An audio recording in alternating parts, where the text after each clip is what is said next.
মহান জাতীয় সংসদে 2024-25 অর্থ বছরে গণমুখী বাজেট ঘোষণা করায় প্রধানমন্ত্রী শেখ হাসিনাকে অভিনন্দন জানিয়ে চট্টগ্রামে আনন্দ র্যালি ও সমাবেশ অনুষ্ঠিত হয়েছে।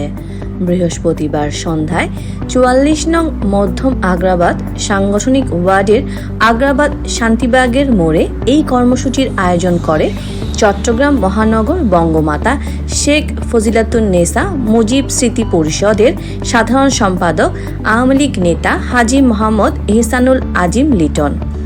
মিছিল পূর্ব সমাবেশে বক্তারা বলেন, এই বাজেট মানব কল্যাণময়, জনবান্ধব, গণমুখী এবং সুখী সমৃদ্ধ উন্নত স্মার্ট বাংলাদেশ প্রতিষ্ঠার বাজেট। সমাবেশ ও গণমিছিলে উপস্থিত ছিলেন 24 নং উত্তর আগ্রাবাদ ওয়ার্ড আওয়ামী লীগের সভাপতি সৈয়দ মোহাম্মদ জাকারিয়া, 44 নং মধ্যম আগ্রাবাদ সাংগঠনিক ওয়ার্ড আওয়ামী লীগের আহ্বায়ক আবদুল্লাহ আল ইব্রাহিম, 27 নং দক্ষিণ আগ্রাবাদ ওয়ার্ডের কাউন্সিলর আওয়ামী লীগ নেতা জাফরুল হায়দার সবুজ, সংগঠনের সহসভাপতি মর্জিনা আক্তার লুসি, নূর আক্তার প্রমা, আমিনুল ইসলাম, নাজমুল হোসেন, নুরুল হুদা খান হিরু, রোকন উদ্দিন, মোহাম্মদ ফারুক, আরমান, মোহাম্মদ আলম, ইমন সরকার, শিবু চৌধুরী, মাইন উদ্দিন রাজু, জেসি আক্তার, রেশমা বেগম, আদর, রিদ্দি, মোহাম্মদ ইব্রাহিম, পারভেজ প্রমুখ। 7,97,000 কোটি টাকার বিশাল বাজেটে শিক্ষা ও প্রযুক্তি, স্বাস্থ্য, কৃষি, শিল্প, অর্থনৈতিক সেবা, জ্বালানি ও বিদ্যুৎ, সামাজিক নিরাপত্তা ও কল্যাণ, স্থানীয় সরকার ও পল্লী উন্নয়ন, পরিবহন ও যোগাযোগ, জনপ্রশাসন সহ সকল খাতে সম্ভাবনা ও কল্যাণময় বিশাল বরাদ্দ প্রদান করায় বঙ্গবন্ধু কন্যা বাংলার সফল রাষ্ট্রনায়ক মাননীয় প্রধানমন্ত্রী জননেত্রী শেখ হাসিনাকে সংগঠনের পক্ষ থেকে শুভেচ্ছা ও অভিনন্দন জানানো হয়। মাননীয় প্রধানমন্ত্রী জননেত্রী শেখ হাসিনা এই মেয়াদের মধ্যে প্রথম বৃহৎ বাজেট দিয়েছে। এটা উনি চাইছেন এটা দেশের জনগণের কল্যাণার্থে, মানুষের কল্যাণার্থে, অর্থনৈতিক অবস্থা চাঙ্গা করার জন্য উনি একটি গণমুখী একটা বাজেট উপস্থাপন করেছে। আমরা এই বাজেটকে সাধুবাদ জানাই, ধন্যবাদ জানাই এবং এটা বাস্তবায়নে সকল স্তরের মানুষকে নিয়ে, আমরা সহ সকলকে নিয়ে আমরা একসাথে কাজ করব। বাংলাদেশকে যে এগিয়ে নেওয়ার দায়িত্ব নিয়ে শেখ হাসিনা বঙ্গবন্ধু কন্যা, বাংলাদেশ যখন 72 সালে প্রথম বাজেট দেয় তখন ছিল যে কয়েক হাজার কোটি টাকা, আজকে লক্ষ লক্ষ হাজার কোটি টাকার বাজেট দিতেছে শুধু বাংলাদেশকে এগিয়ে জন্য। বাংলাদেশ আজকে 100 বছরের এগিয়ে গেছে। আমরা যারা আছি প্রত্যেকের নিজের স্তর থেকে ওনার কর্মসূচি সমর্থন করে বাংলাদেশকে এগিয়ে দিতে হবে।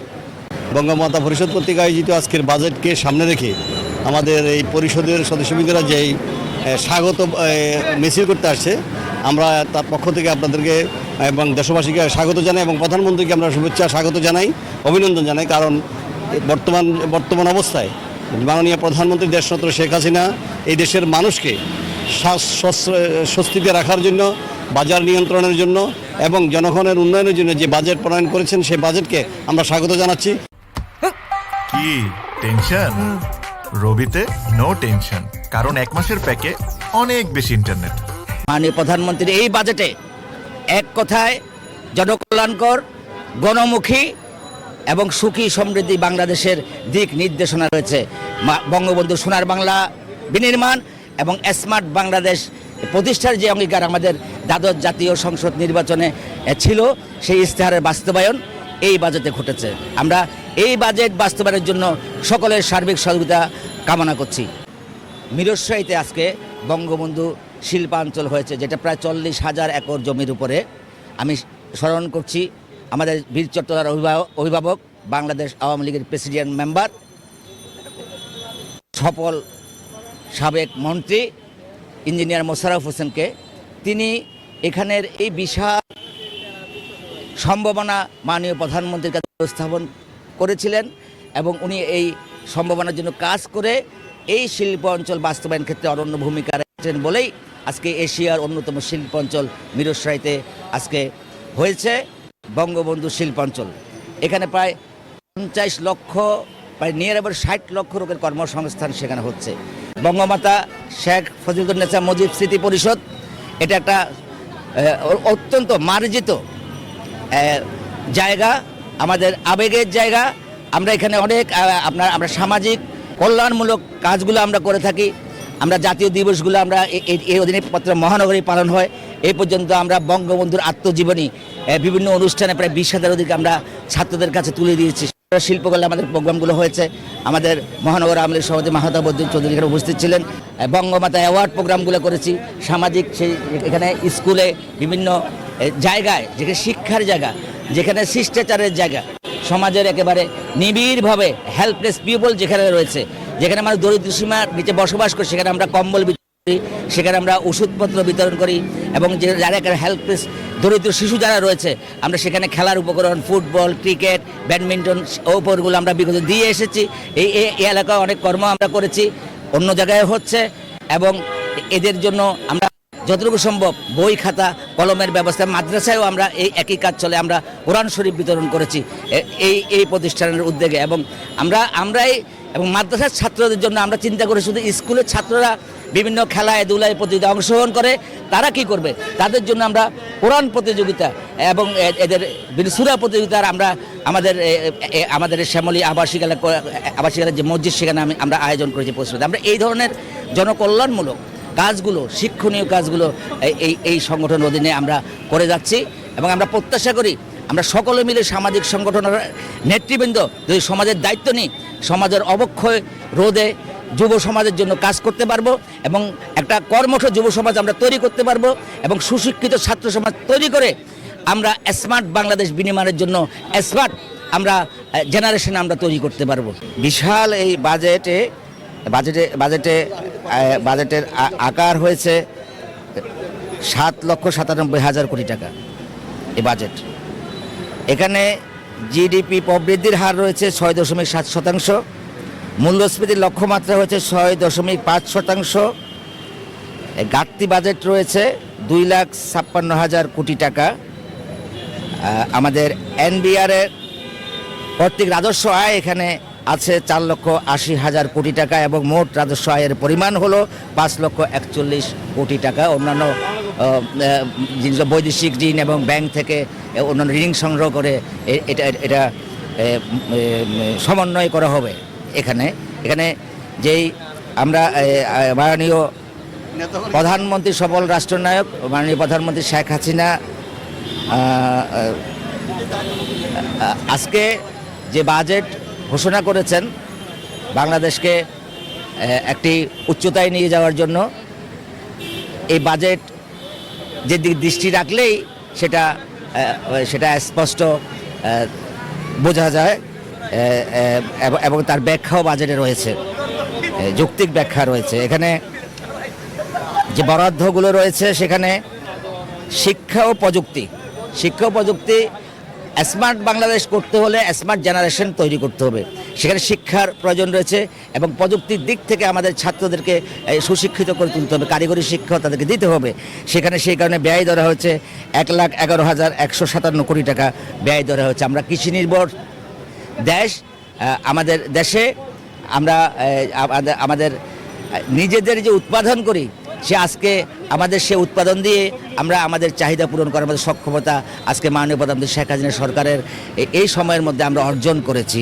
সে কারণে কৃষিখাতে পর্যাপ্ত বরাদ্দ দেওয়া হয়েছে, 47,332 কোটি টাকা সেখানে বরাদ্দ প্রদান করা হয়েছে।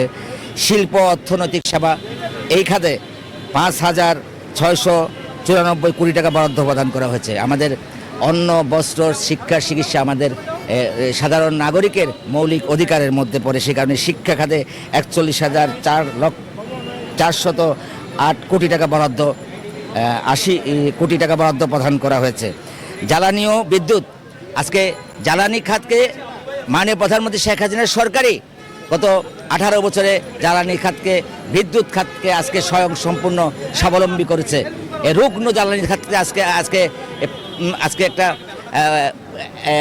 একটা সম্ভাবনার জায়গায় মাননীয় প্রধানমন্ত্রীর সুযোগ্য নেতৃত্বে আজকে আমরা আসতে পেরেছি। এখানে 30,317 কোটি টাকা বরাদ্দ প্রদান করা হয়েছে। সামাজিক নিরাপত্তা এবং কল্যাণ, আমাদের সামাজিক নিরাপত্তা, আমরা একটা ত্রাসমুক্ত সমাজ মাননীয় প্রধানমন্ত্রী সরকারের এই সময়কালীন সময়ে আমরা দেখতে পেয়েছি।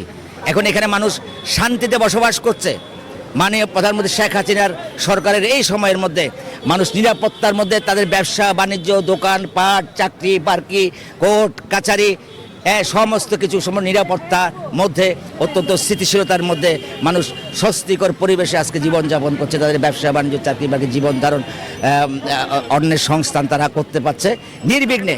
যার কারণে সামাজিক নিরাপত্তা, যেটা মাননীয় প্রধানমন্ত্রী শেখ হাসিনা সরকার অত্যন্ত গুরুত্ব দিয়েছেন, এই খাতে তিনি 43,020 কোটি টাকা বরাদ্দ প্রদান করেছেন। স্থানীয় সরকার ও পল্লী উন্নয়ন গুরুত্বপূর্ণ এই জায়গাটাতে তিনি 41,408 কোটি টাকা বরাদ্দ প্রদান করেছেন। পরিবহন ও যোগাযোগ ব্যবস্থা, আজকে আমি এটা আজকে বাংলাদেশ দৃশ্যমান। অনেকে মনে করে বাংলাদেশের আজকে যেগুলো আমাদের ফ্লাইওভারগুলো আছে, আমাদের যে রাস্তাঘাট আজকে 4 লেন 6 লেন এবং এর থেকে দিন দিন এটা বৃদ্ধি হচ্ছে, এইগুলোতে তাকালে অনেকে মনে করে যে বাংলাদেশের নয়, এটা মনে আমি সিঙ্গাপুরের রাস্তা দিয়ে মনে আমি চলছি। সেখানে গেলে এমনটা আজকে আমাদের মনে হয়। মাননীয় প্রধানমন্ত্রী চট্টগ্রামের উন্নয়নের জন্য তিনি অঙ্গীকার করেছিলেন, সেই অঙ্গীকার উনি রেখেছেন। উনি চট্টগ্রামে এশিয়ার অন্যতম টানেল উনি অঙ্গীকার রেখেছেন। উনি চট্টগ্রামে বাইরে ক্লিন রোড করে সেই অঙ্গীকার মাননীয় প্রধানমন্ত্রী শেখ হাসিনা রেখেছেন। মাননীয় প্রধানমন্ত্রী এয়ারপোর্টের যে আজকে এয়ারপোর্ট পর্যন্ত যে বিশাল ফ্লাইওভার, সেই ফ্লাইওভার নির্মাণ করে মাননীয় প্রধানমন্ত্রী চট্টগ্রাম উন্নয়নের অঙ্গীকার রেখেছেন। মাননীয় প্রধানমন্ত্রী সে বদ্রাট পর্যন্ত ফ্লাইওভার তৈরি করে চট্টগ্রামের উন্নয়ন মাননীয় প্রধানমন্ত্রী রেখেছে। আজকে আমরা যেখানে দাঁড়িয়ে আছি, এটা অ্যাক্সেস রোড, এখানে একসময় চলাচল করা যেত না, এখানে আমরা রিক্সা দিয়েও যেতে পারতাম না, দুর্ভোগের শেষ ছিল না। আজকে আপনারা যদি একটু নিজেরা, আপনার যারা সাংবাদিক আছেন, আপনারা যারা সোশ্যাল মিডিয়ায় যারা আছেন, আপনারা এই জাতির সম্পদ, আপনারাই জাতির কাছে এই বিষয়গুলো তুলে ধরার জন্য আপনাদের বিনীতভাবে অনুরোধ করছি যে আপনারা তুলে ধরেন। আজকে বিশাল এই রাস্তা, এখানে মানুষ নির্বিঘ্নে, এটাও মনে হচ্ছে এশিয়ার অন্যতম একটা আজকে রাস্তা পরিণত হয়েছে। এভাবে সারা বাংলাদেশে মাননীয় প্রধানমন্ত্রীর অত্যন্ত সুযোগ্য নেতৃত্বে এবং সুচিন্তার কারণে আজকে যোগাযোগ ব্যবস্থা আজকে উন্নয়নশীল দেশের মতো আজকে এখানে প্রতিষ্ঠা পেয়েছে। এই যোগাযোগ এবং পরিবহনে তিনি পর্যাপ্ত বরাদ্দ দিয়েছেন। 82,912 কোটি টাকা বরাদ্দ দিয়েছেন। জনপ্রশাসন একটা গুরুত্বপূর্ণ জায়গা, এই জায়গায় তিনি 1,75,470 কোটি টাকা নিয়ে বরাদ্দ দিয়েছেন। মাননীয় প্রধানমন্ত্রীর এই বাজেটে এক কথায় জনকল্যাণকর, গণমুখী এবং সুখী সমৃদ্ধি বাংলাদেশের দিক নির্দেশনা রয়েছে। বঙ্গবন্ধু সোনার বাংলা বিনির্মাণ এবং স্মার্ট বাংলাদেশ প্রতিষ্ঠার যে অঙ্গীকার আমাদের দ্বাদশ জাতীয় সংসদ নির্বাচনে ছিল, সেই ইশতেহারের বাস্তবায়ন এই বাজেটে ঘটেছে। প্রধানমন্ত্রী আমাদের সাংগঠনিক নেত্রী, আমরা বঙ্গবন্ধু শেখ মুজিবুর রহমানের হাতে গড়া সংগঠন বাংলাদেশ ছাত্রলীগ করেছি। আমি এই চট্টগ্রাম মহানগরে নগর ছাত্রলীগ ছিলাম। এরশাদ বিরোধী আন্দোলনে আমি প্রথম সারিতে গিয়ে নেতৃত্ব দিয়েছি। জোট সরকার আন্দোলনে আমি রাজপথে প্রথম সারিতে ভূমিকা রেখেছি। আমরা যারা এই পাঠশালার কর্মী, তারা রাজনৈতিক ভাবে যেভাবে আমরা শিক্ষা পেয়েছি, আমরা সেই নিরিখে আমাদের দায়িত্ববোধ থেকে, আমি যুবলীগের মহানগর যুবলীগের মেম্বার ছিলাম, যুবলীগ করেছি, এখন আওয়ামী লীগ আমরা করছি। তো আমাদের এই সংগঠনের রাজনীতির যে চর্চা, সেটা এই জাতীয় বাজেটটা আমাদের একটা গুরুত্বপূর্ণ আজকের এই দিনটি জাতির জন্য। আগামী 2024-25 সালে কিভাবে এ রাষ্ট্র তার পরিচালনা হবে, সেই বিষয়গুলো আসলে আজকে মহান জাতীয় সংসদে সেই কিভাবে রাজস্ব আয় হবে এবং কিভাবে ব্যয় হবে, কিভাবে পণ্য মূল্যগুলো ক্রয় ক্ষমতা সাধারণ মানুষের মধ্যে রাখা যাবে, এই বিষয়গুলো আসলে এই বাজেটের মাধ্যমে এটা পরিকল্পনা করা হয়। সেই কারণে আজকের দিনটি আজকে অত্যন্ত গুরুত্বপূর্ণ আমরা মনে করেছি এবং এটা আমরা সব সময় করে এসেছি। বাজেট জাতির জন্য একটা কল্যাণকর কর্মসূচি মাননীয় প্রধানমন্ত্রীর এই যে আজকে যে কল্যাণমূলক যে বাজেট, এই জন্য আমি আবারও বাংলাদেশের সফল রাষ্ট্রনায়ক মাননীয় প্রধানমন্ত্রীকে ধন্যবাদ জানাচ্ছি, শুভেচ্ছা ও অভিনন্দন জানাচ্ছি।